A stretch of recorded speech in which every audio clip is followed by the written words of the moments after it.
السلام عليكم ورحمة الله وبركاته.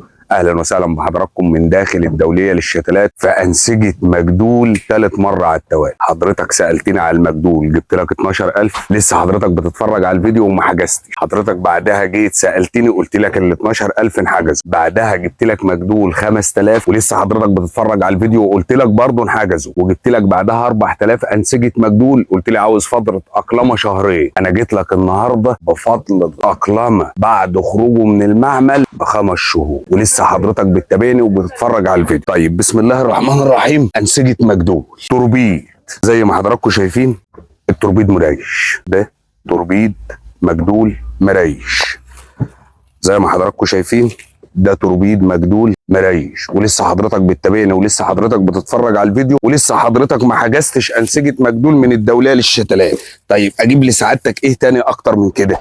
أنسجة مجدول من الدولية للشتلات زي ما حضرتك شايف وزي ما حضراتكم شايفين، مجدول من الدولية للشتلات، أنسجة فترة أقلمة 5 شهور بعد خروجها من المعمل، تريش وهي في التوربين. بفضل الله وبفضل إدارة الدولية للشتلات قدرنا نوفر لك لثالث مرة 5,000 أنسجة مجدول توربيد مريش.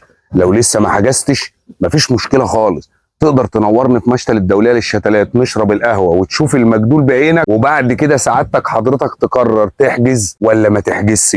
أنا لو ما عنديش أرض وشفت المجدول ده هشتري أرض عشان أزرع أنسجة مريشة توربين. تقدروا تنورونا وتشرفونا في مشتل الدولية للشتلات، وزي ما حضراتكم شايفين الصفقة نفسها بتتكلم عن نفسها، مش محتاجة إن أنا اللي أتكلم، المجدول نفسه بيشرح نفسه، توربيد مريش. والسلام عليكم ورحمة الله وبركاته.